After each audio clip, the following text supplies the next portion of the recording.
Mukunda jewellers మొట్టమొదటి factory outlet ఇప్పుడు కూకట్పల్లి, కొత్తపేట్, సోమాజిగూడ మరియు ఖమ్మంలో. తెలుగు రాష్ట్రాల్లో ప్రముఖ కొరియోగ్రాఫర్ జానీ మాస్టర్ కేసు రోజురోజుకు తీవ్రతరమవుతోంది. తన దగ్గర పనిచేస్తున్న మహిళా కొరియోగ్రాఫర్ పై ఆయన లైంగిక దాడి చేశారని ఫిర్యాదు అందడంతో జానీ మాస్టర్ పై పోలీసులు కేసు నమోదు చేశారు. జానీ మాస్టర్ కేసుపై సినీ, రాజకీయ ప్రముఖులు సైతం రియాక్ట్ అవుతున్నారు.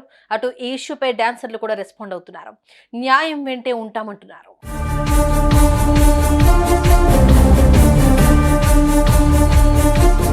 తాజాగా డాన్సర్ రాము జానీ మాస్టర్ కు మద్దతుగా నిలిచారు. నార్సింగి పోలీస్ స్టేషన్ కు వచ్చిన ఆయన మీడియాతో మాట్లాడారు.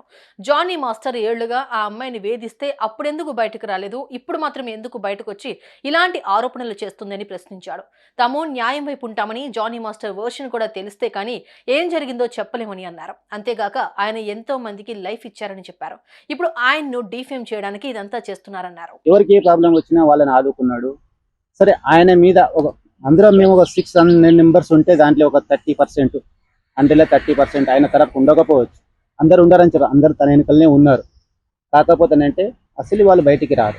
నేను ఇప్పుడు మాట్లాడేమంత అవసరం లేదు. మేడం గారు వచ్చి ఖచ్చితంగా ఒక్క నిమిషం మాట్లాడంటే మాట్లాడుతున్నాను. ఓకేనా? మొత్తం ఫాల్స్ కేసు అంటారా మీరు? మొత్తం ఫాల్స్ కేసు అంటారా? ఫాల్స్ కేసు అంటే తెలుస్తుంది, నిజాలు తెలుస్తుంది. ఇప్పుడు ప్రూఫ్స్ ఉన్నాయి, రికార్డింగ్స్ ఉన్నాయి. దాని వల్ల మీరు అది అన్ని అవన్నీ కూడా ఫాల్స్ అంటారా? అరే, నేను మీకు ఒక్క మాట అడుగుతాను, నేనే చెప్తాను. ఇప్పుడు అయ్యింది అనుకో, 5 years నుండి అవుతుంది, 2 years 3 years అయితే వెళ్ళిపోయింది. మరి ఈ బాధ ఉంటే అప్పుడే పెట్టాలి కదా, మరి ఇప్పుడు ఎందుకు పెడుతున్నారు?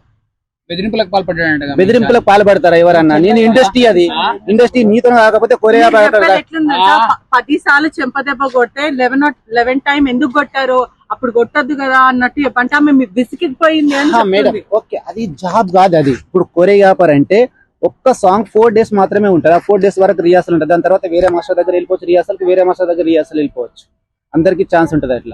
అట్లా డాన్సర్ల పట్ల వివక్షత చూపించాడు మాస్టర్. కార్డుల విషయంలో కూడా చాలా ఇబ్బంది అయింది అంటూ డాన్సర్లే స్వయంగా చెప్తున్నారు. ఒకవైపు కూడా union, okay, fake news, union నుంచి కూడా ఒక ఆడియో కాల్ అనేది బయటకు వచ్చింది సంచలనంగా. ఆ ఆడియో కాల్ లో బెదిరిస్తున్నారు. ఏమని డాన్సర్ నోరు గానీ లేకపోతే మాస్టర్ల నోరు నొక్కే ప్రయత్నం చేస్తున్నారు. సమయం వస్తుంది కదా మేడం, ఇప్పుడు చెప్తారు కదా, ఆయననే చెప్తారు కదా. ఇప్పుడు మీడియా ముందు ఈ రోజు కోర్టులో తెలియపరుస్తారు కదా, అప్పుడు నిజ నిజాలు బయటకు వచ్చేస్తాయి కదా. అప్పటి వరకు కొంచెం వెయిట్ చేద్దాం. అమ్మాయి ఆరోపణ చేసింది తప్పంటవా?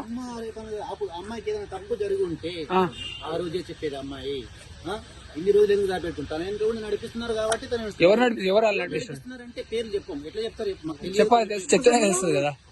ఇప్పుడు మీరు ఎవరు అసలు? మీరు? నేను డాన్సర్. ఎక్కడ చేస్తున్నావు డాన్స్? ఎవరితో నేర్చుకో? జానీ మాస్టర్ అట్లా ఏముండదు. ఒక యూనియన్ ఉంటది, దాంట్లో సభ్యులు ఉంటారు, అన్ని ఉంటాయి. మా సంస్థ వేరే, మా డిపార్ట్మెంట్ అంతా వేరే. అటు కొరియోగ్రాఫర్ సందీప్ మాస్టర్ భార్య కూడా ఈ విషయంపై స్పందించారు. కొంతమంది అమ్మాయిలు కావాలనే లాలోని లొసుగులు తెలుసుకుని ఇలా కొందరిని డిఫేమ్ చేయడానికి ట్రై చేస్తున్నారన్నారు. త్వరలోనే అసలు విషయం ప్రజలకు తెలుస్తుందని, న్యాయం గెలుస్తుందన్నారు. సో బేసిక్గా నేను చాలా మంది అమ్మాయిల గురించి వీడియో చేస్తున్నాను. అత్యాచారం జరిగిన అమ్మాయిలకి న్యాయం జరగాలని. సో ఎవరైనా ఆడపిల్లల్ని అబ్యూస్ చేసి ఆడపిల్లలతో తప్పుగా ప్రవర్తించిన వాళ్ళకి ఎవరికైనా ఖచ్చితంగా శిక్ష పడాలి. చట్టం దృష్టిలో అందరూ సమానమే.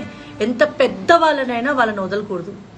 అలాగే ఈ సెక్షన్ల పేరుతో ఓవర్ స్మార్ట్నెస్తో ఇప్పుడు జరుగుతున్న బయట మగవాళ్ళపై ఉన్న ఈ క్రైమ్ రేట్స్ని ఉద్దేశించి ఒక మగవాడు కష్టపడి సంపాదించుకున్న కెరియర్ని దెబ్బ కొట్టాలి అని ఓవర్ స్మార్ట్గా ఉన్న వాళ్ళని కూడా ఖచ్చితంగా అలాగే శిక్షించాలి. ఒక మనిషి గురించి ఒక ఆరోపణ వచ్చిన వెంటనే దాని వెనుక ఎంత నిజం ఉంది, అవాస్తవం ఉంది, 2 వైపుల విన్నప్పుడే మనం జడ్జిమెంట్ చేయాలండి. అంతేగాని తను ఒక పొజిషన్లో ఉన్నాడు కదా అని చెప్పి తన పొజిషన్ని మన వ్యూస్ కోసము, మన ఇంటర్వ్యూస్ కోసం, అంటే తప్పు చేస్తే ఖచ్చితంగా ఎవరిని వదలకూడదు. ఖచ్చితంగా నిజం అనేది బయటకు వస్తుంది.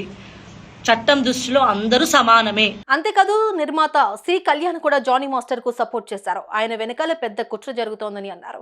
ఇలాంటివి జరిగితే ముందుగా ఇండస్ట్రీలో ఫిర్యాదు చేయాలి, ఇక్కడ అన్యాయం జరిగితే పోలీసుల దగ్గరకు వెళ్ళాలి, కానీ ఏవేవో అనేస్తున్నారు. లవ్ జిహాద్ అంటున్నారు. ఇవన్నీ ఓ మనిషిపై ఎలాంటి ప్రభావం చూపిస్తాయో ఆలోచించండి అని అన్నారు.